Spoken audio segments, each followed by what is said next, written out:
Good afternoon, everybody. Mike here at TTK Small Engine Repairs. I'm over here by my chain grinders. I have a couple Oregons. One is set up for strictly doing rakers. It's 520, whom I borrowed off Hinkle's Tree Service in Minden, Michigan. And then I've got the 620 chain grinder here. Now the difference between these is quite a bit. Number one, mine is equipped with an automatic brake. So when I pull this down to do my grinding, it automatically locks my chain in place so that I don't, this chain doesn't move. This 520, you've got to lock the chain using this lever here. It's kind of tedious, annoying, etc. So this one here, again, strictly rakers. I've also got a different stone. This has got a flat stone on it for doing my rakers, or my depth gauges is what they're properly called.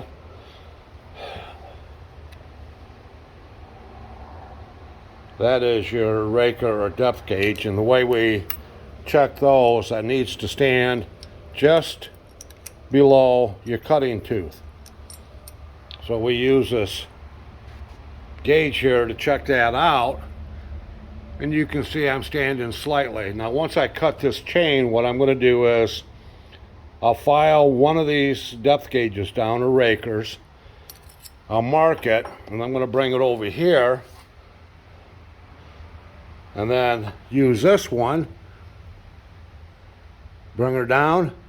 I'll set it up to the depth that I filed the one down, so that these all cut the same depth on that. So this one here is strictly for doing rakers. This one here is for doing my sharpening my chains. Now the one thing that we did, as I mentioned in a previous video, this only had a one-way switch on it. It was a rocker switch. Kalamazoo Electric put this toggle switch in there for me so that I've got forward and reverse on this Oregon saw. It does not come with that. So I took it to Kalamazoo Electric, told them what I needed. They were able to put a switch in there, so now I've got forward and reverse. Before,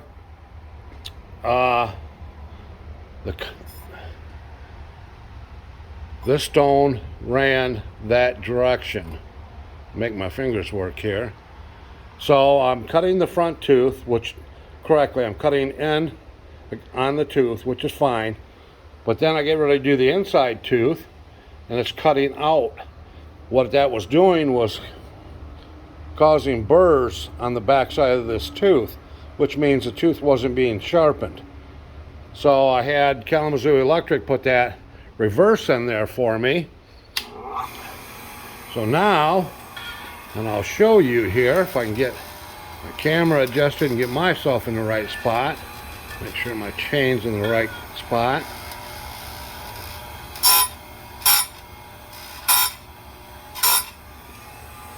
Typically I'll drop that on there about 4 times, and you can see how shiny and nice that tooth is. As well, there is no burring here. The only thing is, when you're doing this, I'll do another tooth here. Watch the sparks.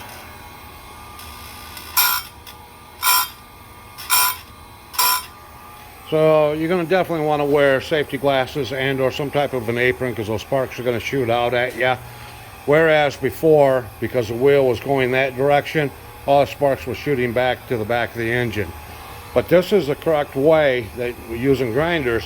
You want that tooth cutting in and not out. So it's going to allow for a much better, sharper, longer lasting cutting tooth. Now the other thing on the Oregon is the angle that I use to cut. If I go 40 degrees, what's happening is I'm bringing that grinding stone further underneath this cutting tooth. Thus I'm thinning out that cutting tooth here and weakening it.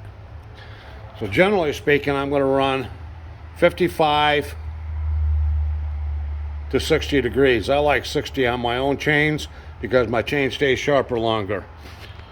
Over here I can change my angle of the tip of this chain. In other words, this is, a lot of people call it a bird's beak. You want it to look like a bird's beak. If I go to a 30, I can make it sharper. If I go 20, I can flatten that out a tad bit so I don't have quite the bird's beak. The more of a bird's beak, get my camera here, that you have, the more you are weakening the side plate, this whole corner right here. And the faster your chain will dull. So less of a bird beak I have means I'm still going to get a great cut, a smooth cut, but I'm going to have a stronger cutting tooth all the way around. And my chain will stay sharper longer. So those are just things to keep in mind. Now in this particular unit, I can move 10 degrees forward, 10 degrees back with my chain. Now I move, when I'm cutting this direction, I slide my chain backwards. That way this grinding stone isn't coming down and chopping into that cutting tooth. I've got it set up so it's just catching in that corner and doesn't chop away that corner of that tooth. So those are different things. Remember, you don't want a real sharp angle because you're going to weaken the top of that cutting blade. You don't want too sharp of an angle here because if you create too much of a bird's beak, you're weakening that corner and your chain's going to dull much faster. As well, remember to properly file or grind your depth gauge or raker. You go too far, this is going to become aggressive and want to just bite into whatever you're cutting. It can also be dangerous. So don't cut these more than 25 thousandths at a time. If you do, you could set yourself up for an accident or a disaster. As well, it's very important to clean your chains. If you don't clean your chain, you're grinding all that dirt and oil that was in that tooth is accumulating in this stone. And once you start grinding, that tooth will heat up as a result of the oil and dirt 3 times faster than a normal grind, and you will blue that tooth, which means it may temporarily be sharp, but if you get it too hot and it blues that tooth, as soon as you make a couple cuts, that chain's dull again. So cleaning, how do you clean? You have a variety of different ways you can clean a chain. I use an ultrasonic cleaner, a mixture of water and simple green to do most of mine. If you've only got 1 or 2 chains, you can use bleach white. Just roll your chain, dump it in a bucket, cover it with bleach white, leave it in there about 10 minutes, take it out, rinse it off with water, blow it off with air so she doesn't start rusting. As well, I'll look at all my chains even after I've cleaned them, and if need be, I have a wire brush that I'll run across the face of that cutting tooth to clean out any remaining dirt that could be there. That way I get a nice clean cut and won't burn that cutting tooth. So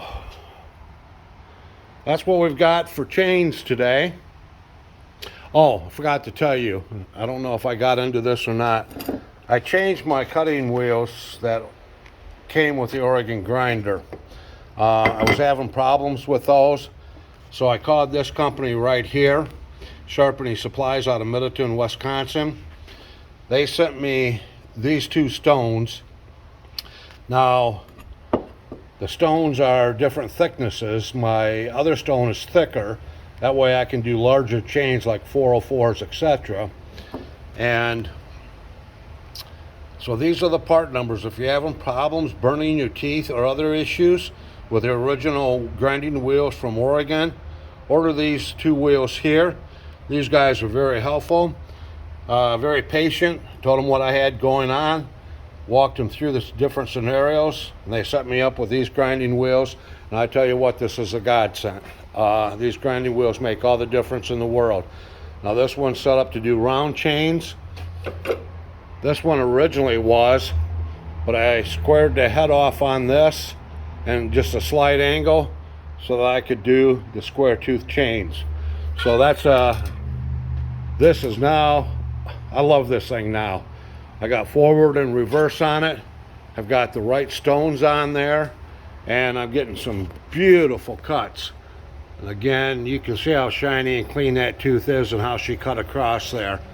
So anyway, I got a lot of parts in today, so I was able to finish up my Echo chainsaw for Kinkle's Tree Service out of Minden, Michigan. And you're going, boy, that's a little saw. Well, it sure is. This one we modified. We ported and polished the head in this one. I modified the muffler on it, advanced the timing. We put a Panther bar and chain on this. This saw is used when they go into the top of trees. It's light versus carrying up a bigger saw. They can strap these to their belt, climb their trees, and take this up there, get the job done. And I'll be doing another one for them here shortly. And speaking of which, I'll see if I've got their card readily handy. If you need any type of tree service at all,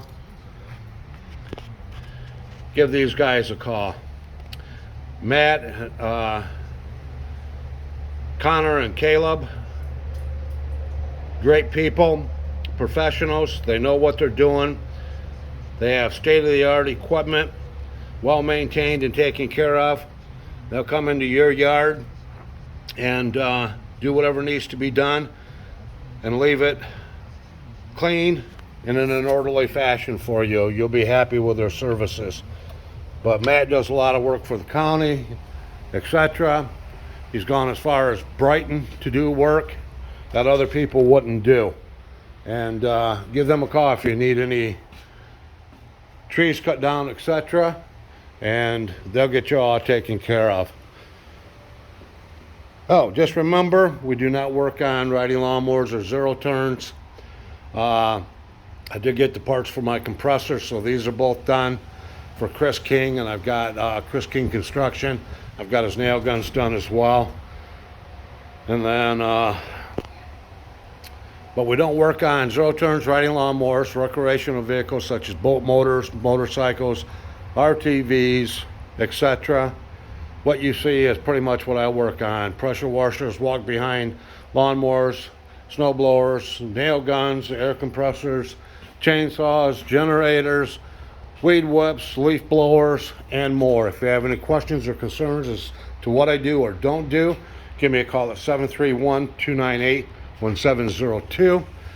Remember, everybody, August 2nd, primaries. We've got to get out there and vote.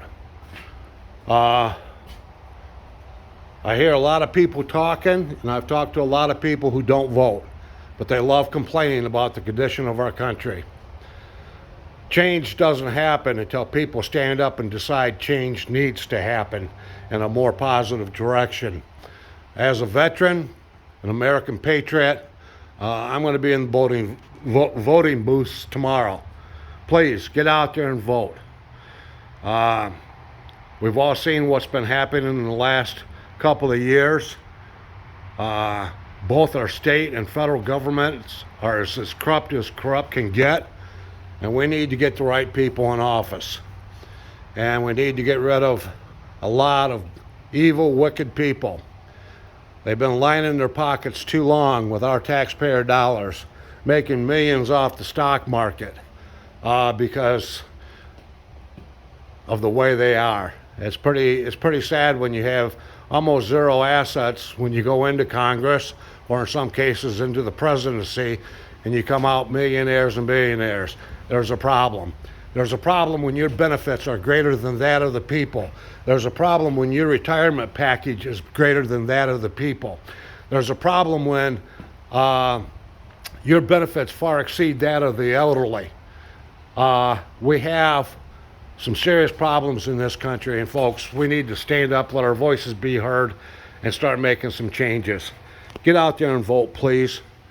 Do what's right for this country. And let's vote out these clowns and actors that we voted in. We've made some serious mistakes over the last few years, and we need to get rid of the deep state cabal. That's the bottom line. These people don't care about you. They don't care about me. And if change is going to happen, it's going to happen because people have the courage to stand up and say enough's enough and get out and do something about it. So again, everybody, hit the voting booth tomorrow. Let's see if we can do it right this time.